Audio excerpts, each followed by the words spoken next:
কারওয়ান বাজার।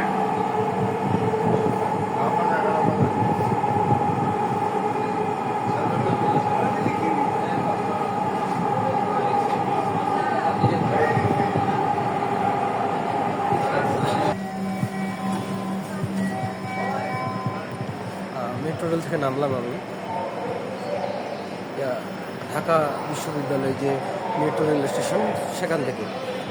তো আমি আমার ভেতরে যে স্টেশনের যে আমার এখন আছে বর্তমান হচ্ছে কারওয়ান বাজার মেট্রো রেলওয়ে স্টেশন। তো আমি শুরুতেই আমার চারপাশটা দেখাচ্ছিলাম আমি এটাই বুঝাচ্ছিলাম যে ট্রেনের বগিগুলো কত খালি। দেখেন আমি দেখাচ্ছি, আরও কাছ থেকে গিয়ে দেখাই।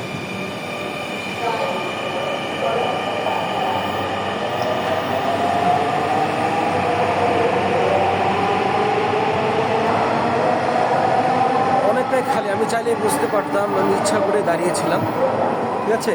তো একবারে নিরিবিলি, এমন আসলে থাকে না।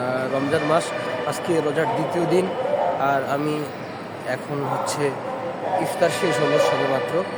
তো আমি এই সময়টাতেই হচ্ছে ট্রেনে করে আসলাম।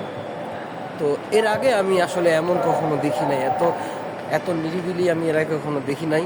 ওই জন্য আমি যখন প্ল্যাটফর্মে আসি আমি তো ভুলেই গেছিলাম। তো আমি তো প্ল্যাটফর্ম দেখে অবাক যে কী ব্যাপার, এত নিরিবিলি আর এত ফাঁকা কেন। আমি নামতেছি, আমি নামলেই আপনাদেরকে দেখাবো, এখন প্ল্যাটফর্মটা আমি দেখাবো। আসলে এত নিরিবিলি আসলে থাকে না, একবারে গা ঘেঁষে মানুষজন চারপাশে, অনেক মানুষ। বাংলাদেশের জনসংখ্যা তো, আমাদের একটা জনবহুল দেশ, আর এই দেশে এমন নিরিবিলি এটা আসলে আশা করা যায় না।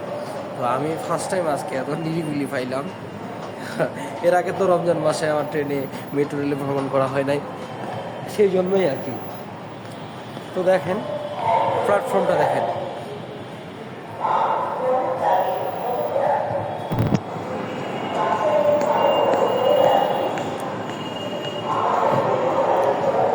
দেখছেন প্ল্যাটফর্মটা কত নিরিবিলি, কত ফাঁকা। তো আমার কাছে অনেক ইন্টারেস্টিং লাগলো, তাই এটা ভিডিও করে আমি হচ্ছে আপনাদেরকে দেখালাম। সো আপনারা মেট্রো রেলে যদি নিরিবিলিভাবে কার্ডটা দিই, যে এভাবে কার্ডটা দিয়ে দিতে হয়, যেন হচ্ছে গেট খুলবে। তো আপনারা মেট্রো রেলে যদি নিরিবিলিভাবে যদি ভ্রমণ করতে চান, তাহলে অবশ্যই এটা এনজয় করতে হলে অবশ্যই আপনাকে ঠিক এই ইফতারের সময়টাতে, ইফতারের পরপর এই সময়টাতে আপনাদেরকে ভ্রমণ করতে হবে, তাহলে নিরিবিলি ইয়ে করতে পারবেন। ওকে, ধন্যবাদ। আমি চলে আসছি কারওয়ান বাজারে, আমি এখন নামবো, বুঝছে। দেখা হবে নেক্সট কোনো ভিডিওতে। এ পর্যন্ত ভালো থাকবেন।